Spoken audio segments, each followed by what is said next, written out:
바로바로 렌더링이 되는 걸 보실 수가 있죠. 좌측으로 옮겨도 좀 노란기가 남아있죠. 세로로 쭉 늘리는 게 가능해졌습니다. 4분의 3 정도까지 확장을 할 수가 있습니다.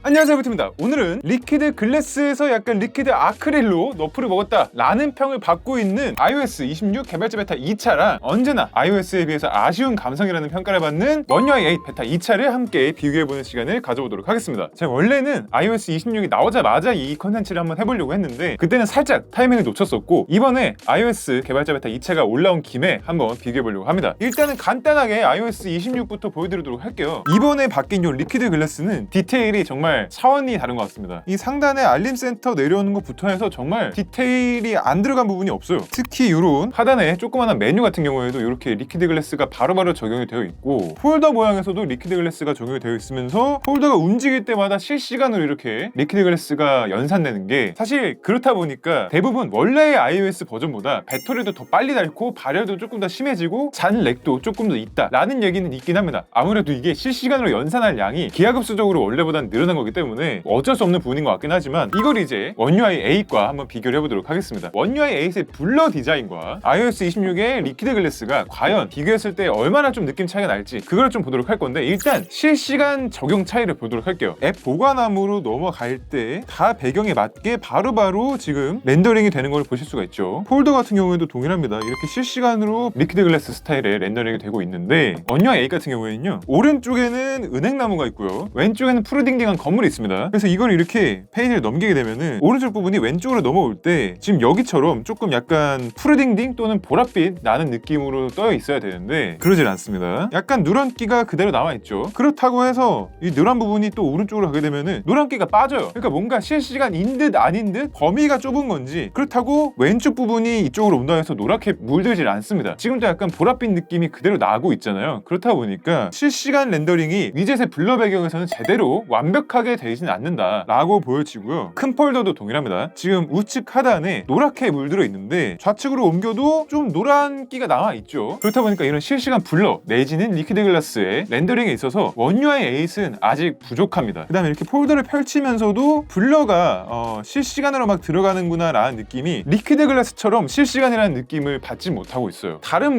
디테일도 충분히 차이가 나지만 특히 이런 실시간 연산에 있어서 iOS가 훨씬 더 많이 적용되어 있는 모습을 보여주고 있고, 원UI는 많이 부족합니다. 실시간이. 지금 보시면 갤러리 앱에서 하단에 뜨는 이 토글 아이콘 같은 경우에도 동영상에 맞게 지금 실시간으로 바로바로 렌더링이 되면서 여기에 다 뜨고 있죠. 그래도 다행히 이 정도는 원UI 8의 갤러리 앱에서도 됩니다. 지금 우측 상단에 배경 블러가 들어가 있는 메뉴에 배경을 보시게 되면은 이 정도의 실시간은 그래도 들어가요. 그 다음에 유튜브 PIP가 띄워져 있는 상태에서 홈화면이나 알림센터 이런 배경이 추가적으로 입혀진다고 가정을 해봅시다. 자, 이렇게 동일한 영상을 지금 띄워놨고요. 이 상태에서 iOS는 제어센터, 갤럭시는 빠른 설정 창을 내렸을 때 둘 다 실시간 블러가 먹여지고 있어요. 원UI 8에서도 지금 영상 제작되고 있는 상태에서 알림창 그리고 빠른 설정 창의 블러는 실시간으로 잘 먹여지고 있고요. iOS도 당연히 지금 실시간으로 블러가 적용이 되고 있습니다. 방해 금지 모드를 누르실 때 이 팝업 창에서도 배경 블러가 실시간으로 들어가 있긴 해요. 원UI 8도 나름대로 실시간 블러가 많이 적용돼 있긴 하지만 아직까지 iOS 26에 비해서는 부족하다라고 보시면 될 것 같고요. 자, 그 다음에 이번엔 홈화면과 함께 앱 아이콘을 조금 더 비교를 해볼 건데, 이번에 iOS 26으로 오면서 리퀴드 글래스 스타일이 아이콘에도 적용이 됐죠. 전화에, 메시지에, 카메라, 페이스타임, 사진, 메일, 앱스토어 이런 것들 리퀴드 글래스 스타일처럼 반투명과 블러가 굉장히 좀 많이 섞여 있어갖고 유리끼리 겹쳐있는 그런 느낌을 아이콘에서도 상당히 많이 주고 있고요. 원UI 8 같은 경우에도 원UI 7에서 아이콘에 한 차례 풀 체인지가 있었지만 1대1로 놓고 비교하니까 iOS 쪽이 조금 더 뭔가 요즘 스타일이다 라는 느낌이 들긴 합니다. 갤럭시도 기존의 원UI나 그 이전에 삼성 익스피리언스, 터치위즈 이런 쪽의 스타일을 조금 완전 탈피할 필요도 한 번쯤은 있지 않을까 라고 생각이 들긴 합니다. 이 스퀘어클 디자인도 사실 오랫동안 쓰고 있고, 그 다음에 이제 iOS 같은 경우에는 서드 파티도 리퀴드 글래스 스타일에 적용된 앱들이 굉장히 많죠. 그 다음에 제어 센터랑 빠른 설정 창을 좀 비교해보게 되면은 이게 그나마 개발자 베타 2차에 와서 배경이 조금 더 가독성 좋게 변경이 됐죠. 블러가 조금 더 들어가고 밝기도 아마 조금 더 어두워졌을 거예요. 제어 센터의 각각 패널들도 조금 더 투명도가 낮아졌기 때문에 시인성은 확실히 전보다 개선 개선된 리퀴드 글래스긴 하지만 그렇다 보니까 이게 리퀴드 글래스냐 리퀴드 아크릴이냐 라는 약간의 조롱을 살짝 받고 있긴 합니다. 저는 나쁘지 않은 것 같아요. 리퀴드 글래스의 느낌은 남아있으면서도 블러가 더 들어가면서 시인성은 생기고, 그런데 원유아 8 같은 경우에도 약간의 그런 글래스 머피즘 느낌을 살짝은 내보려고 각각의 패널들의 테두리를 하나 얇게 둘렀다고 제가 원유아 8 베타 1차 영상 때부터 말씀을 드렸었는데, 실제 리퀴드 글래스랑 비교해보게 되면은 차이가 많이 크죠. 이제 각각의 요소들을 조금 키워서 보여드리게 되면은 와이파이가 iOS도 전차 메뉴였죠. 전차 메뉴였던 걸로 기억하는데 이제 이렇게 팝업으로 뜨는 걸로 iOS에서는 바뀌었고요. 원유아 8은 팝업 스타일로 그대로 뜨고 있습니다. 그리고 지금 제일 불만이 iOS의 이 제어 센터는 이렇게 아이콘을 늘리는 것도 가능하고 필요 없는 거를 빼는 것도 되고요. 제어 항목 추가를 해갖고 여기서 필요한 것을 골라서 추가하는 것도 당연히 가능한 건데, 원유아 8에서 빠른 설정창이 바뀌고 난 후에는 순서 변경만 될 뿐이지 아직도 제거나 사이즈 조절이나 각각의 기능별로의 배치 변경이 그렇게까지 자유롭진 않다 보니까 자유도가 분명히 더 좋아졌으면 좋겠다. 왜냐면은 사실 자유도 하면 안드로이드고 삼성이고 갤럭시인 건데 지금 iOS보다도 더 못한 거잖아요. 빠른 설정창에 한해서는. 그렇다 보니까 이런 자유도를 조금 더 주면 좋겠다라고 생각을 합니다. 지금 이번에는 잠금 화면으로 가는 요 애니메이션 자체가 굉장히 유려해졌죠. 이거는 인정할 수밖에 없습니다. 자, 그래서 이렇게 잠금 화면으로 넘어오게 되면은 시계에도 리퀴드 글래스 스타일이 적용이 되어 있고요. 둘 다 한번 편집을 해볼게요. 그러면 시계를 눌렀을 때 글래스랑 솔레드로 나눠져요. iOS 26 같은 경우에는. 그래서 솔레드를 누르면은 원래대로의 블러 스타일 시계가 적용이 되는 거고요. 이번에 iOS 26으로 올라오면서 새로 들어온 거죠. 기본 폰트에 한해서 이렇게 세로로 쭉 늘리는 게 가능해졌습니다. 글래스인 상태에서 늘리게 되면은 요런 느낌이에요. 그러면서 굵기 조절도 되죠. 굵기도 이렇게 얇게 했다가 쫙 굵게 했다가, 그 다음에 원유아 8으로 오게 되면은 원유아 8도 굵기 조절 당연히 됩니다. 기본 폰트에 한해서 지원하고 있고요. 그 다음에 얘도 사이즈 조절은 되는데 사이즈 조절 범위가 훨씬 크죠. 지금 iOS는 3분의 2 정도 지점까지 확장이 된다면 원유아 8에서는 4분의 3 정도까지 확장을 할 수가 있습니다. 그래서 시계의 확장 범위 차이는 원유아 8의 자유도가 더 높다라고 볼 수가 있고, 그 다음에 이게 아마 사진에 따라서 뭔가 인식이 되는 사진 같은 경우에는 공간 장면이 있습니다. 그러면 이런 걸 움직였을 때 지금 보이시죠? 이렇게 입체감이 생겨갖고 나뭇가지들이 제가 폰 움직이는 거에 따라서 진짜 3D처럼, 와 근데 이게 제가 지금 눈으로 보는 것도 보는 건데 촬영된 화면으로 통해서 보니까 더 3D 같네요. 어쨌든 이런 기능이 잠금 화면에서 바로 적용이 된다라고 보시면 될 것 같고요. 원유아이도 뭔가 할 수 있을 것 같은데 조금 더 해주면은 iOS 따라하기라는 느낌을 받더라도 블락이라도 넣어주세요. 그럼 좋지 않을까라고 생각을 합니다. 자, 그 다음에 이렇게 알림이 오게 되면은 애니메이션도 iOS 26 쪽이 굉장히 더 쫀쫀한 느낌이 있긴 해요. 정말 이렇게 쫙 퍼졌다가 다시 줄어드는 약간 젤리 같은 그런 느낌이 드는 애니메이션이 들어갔기 때문에 이런 거는 좋습니다. 그러면서 또 말씀드릴 게 원유아 8 같은 경우에도 요 알림창 블러도 실시간 블러로 돌아가요. iOS야 당연히 실시간으로 알림 블러까지 들어가 있는 거 보실 수가 있죠. 그 다음에 여기 알림창 같은 경우에도 원래보다는 지금 블러가 더 들어갔어요. 그래서 알림 센터도 조금 더 가독성이 좋아졌다라고 보실 수가 있고, 그렇지만 눈에 확 띈다까지는 아니긴 하죠. 원유아 8 같은 경우에는 이렇게 기본 상태에서는 상단에 아이콘만 뜨고 무조건 알림바를 내려야 뜨는데 이 상태에서 배경이 확실하게 구분이 되어 있다 보니까 알림 내용은 정말 잘 보이긴 하거든요. 가독성은 확실히 원유아 8 쪽이 훨씬 더 낫고 iOS 26은 친밀성은 아주 잘 챙겼는데 가독성에 있어서는 개인차가 조금 날 것 같다라고 생각이 듭니다. 자, 그 다음에 기본 앱들의 UI를 조금 더 비교해 보도록 할게요. 드디어 이제 iOS 26에서는 다시 iOS 18에 들어왔다가 빠졌던 이 전화 아이콘 눌러야지만 전화가 걸리는 이 기능이 다시 들어왔죠. 이번에도 정식까지 갈지는 두고 봐야죠. 왜냐면은 iOS 18 때도 베타 때 있었다가 정식에서 없어진 거라서 두고 봐야 됩니다. 그 다음에 이 하단에 요 버튼들, 이게 속도에 따라서 감응 반응을 또 하더라고요. 이렇게 빠르게 하게 되면은 이 유리 배경 같은 게 조금 더 넓은 폭으로 움직이고 있고요. 천천히 하게 되면은 이렇게 같은 크기로 쭉 이어져서 약간 볼렁볼렁 움직이는 거를 보실 수가 있습니다. 굉장히 재밌어요. 이런 것만 갖고 놀아도 처음에 이제 업데이트하고 나서는 굉장히 재밌더라고요. 그 다음에 키보드도 보시면은 iOS도 드디어 요 상단이 조금 라운딩이 됐죠. 원유아 8에서는 라운딩이 안 되어 있는데 iOS가 오히려 이렇게 라운딩이 조금 되어 있는 모습을 보실 수가 있습니다. 요즘 좀 디자인 트렌드가 네모나게 딱 아예 자르거나 아니면은 전반적으로 둥글둥글하게 가거나 요런 좀 극단의 트렌드가 있다 보니까 요런 곡률이 섞여 있는 것보다는 확실하게 다 둥글게 만들어버리는 게 더 예쁘게 느껴지긴 하더라고요. 그러면서 웹페이지에서도 하단부에는 또 블러가 들어가죠. 상단부도 동일하게 블러가 조금씩 더 들어가 있는 이런 모습을 보실 수가 있습니다. 그 다음에 설정 같은 경우에도 보시게 되면은 이런 토글 아이콘이 좀 바뀌었어요. 길게 끌고 왔다 갔다 하게 되면은 이 토글 아이콘도 리퀴드 글래스 형태로 뜹니다. 토글 아이콘까지 이렇게 만들 거라고 생각을 안 했는데 원유아 8에서는 뭐 그런 건 없습니다. 이거를 누르고 길게 끈다고 해서 좌우로 막 꺼지고 켜지고가 바뀌는 그런 거는 딱히 없고요. 소리 조절 바 이런 거 같은 경우에도 움직일 때마다 같이 리퀴드 글래스 스타일로 움직이죠. 근데 갤럭시는 뭐 그런 게 있는 건 아니고 이런 식으로 바 아이콘이 없어지고 게이지로 바로 보여지는 이런 차이점은 좀 있죠. 이런 건 이제 UI 스타일 자체가 좀 다르다 보니까 디테일 차이라고 보기는 어렵고 UI가 이런 느낌이 다르다라고 보시면 될 것 같습니다. 그 다음에 요거는 정말 애플에서 이제서야 넣어줬구나 라는 기능이 하나가 있죠. 바로 충전 시간 예측 기능입니다. 갤럭시는 옛날부터 이렇게 충전기를 꽂게 되면은 이렇게 상단에 알림이 뜨면서 몇 분 후 충전 완료라는 게 떴습니다. 배터리 설정 들어가도 떴고요. AOD 상태에서도 뜨고요. 잠금 화면에서도 뜨는 AI가 탑재된 것도 아니고 옛날부터 있었던 그런 기능이죠. 그런데 iOS에서는 여태껏 없다가 iOS 26에서 드디어 들어간 건데 이렇게 충전기를 꽂게 되면은 충전은 뜨고요. 설정해서 배터리로 가. 그러면은 일단 여기에 80%까지 23분, 100%까지 56분 남았다고 띄워주고 있고요. 이게 어디 딴 데는 안 뜨나? 잠금 화면에서 뜨네요. 아마 AOD가 되는 아이폰 같은 경우는 AOD에서 뜰 것 같은데 60% 충전됨, 80%까지 23분 이렇게 지금 완충 알림을 띄워주고 있었습니다. 이런 식으로 충전 시간 예측 기능이 드디어 iOS에도 들어왔다.